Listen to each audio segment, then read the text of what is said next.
Hello, I am Aviva Lee, reporting live in Jerusalem from room 552 for Israel 24/6 TV.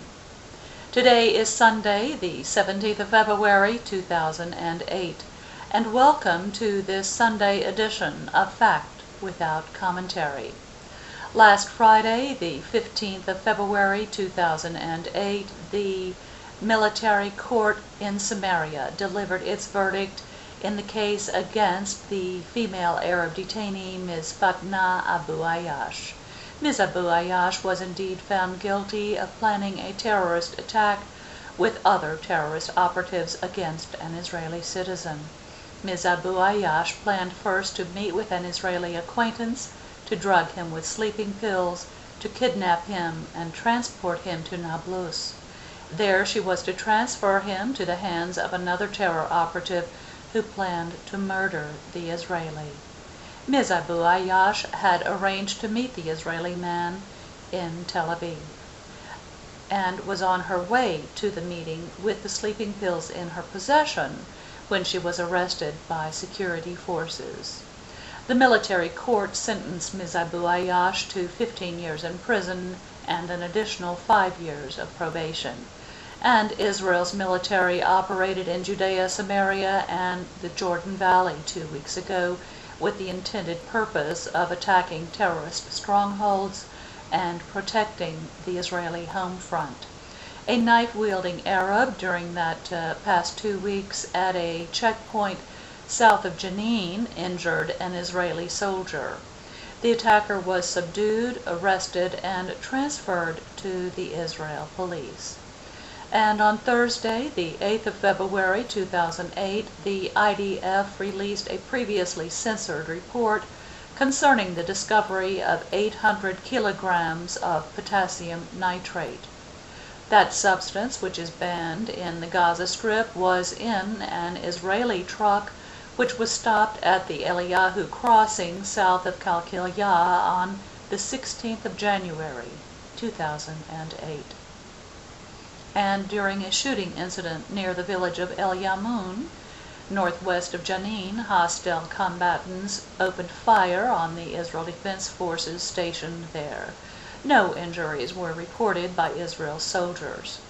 And in a separate operation, weapons were discovered, including 1 shotgun, 1 Uzi rifle, 2 handguns, night vision goggles, and miscellaneous military equipment. The IDF spokesperson confirmed Israel's action in these locations 2 weeks ago. A total of 114 hostile combatants were arrested in the Judea and Samaria region, 39 of whom were arrested during IDF activity in the village of Beit Umar, south of Bethlehem.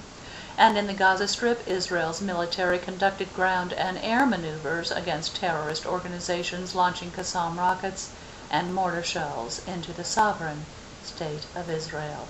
The IDF also reported maneuvers against armed hostile combatants in the Gaza Strip, and 30 wanted hostile combatants were arrested and taken for questioning on Tuesday, the 12th of February.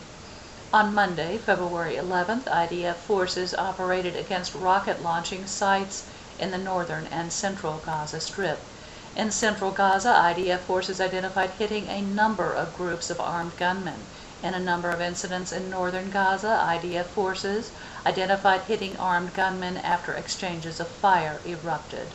As a result, 1 IDF soldier was injured lightly and transferred to hospital for further treatment. On Sunday, February 10, IDF forces identified hitting 2 armed gunmen during routine activity against terrorist infrastructure in the northern Gaza Strip region. In addition, an armed gunman opened fire at an IDF force patrolling near the security fence in the northern Gaza Strip. The IDF returned fire at the gunman and identified hitting him. On Saturday night, February 9th, the IDF carried out 3 aerial attacks against the following targets: a Hamas post in the central Gaza Strip, a Hamas weapons manufacturing facility in Gaza City, and Hamas weapons storage facility in southern Gaza. In addition, during a joint IDF and ISA operation that morning, an aerial strike targeted a Hamas terror operative who was involved in weapons smuggling in the city of Rafah. And on Friday, the 9th of February, the IDF carried out an aerial attack and identified hitting a Qassam launching squad and a number of rocket launchers in the northern Gaza Strip. These aerial attacks were carried out in response to the continuing Qassam rocket fire against the sovereign state of Israel. I would like to welcome the Presidential Conference for Major Jewish Organizations. I understand your delegation will be in Jerusalem this evening. I hope to see you at that occasion. And that concludes this edition of Fact Without Commentary. I am Aviva Lee, reporting live in Jerusalem from room 552 for Israel 24/6 TV. Please listen again this week for reports concerning the continued efforts of the sovereign state of Israel in its war against terror. Thank you and shalom. Good day.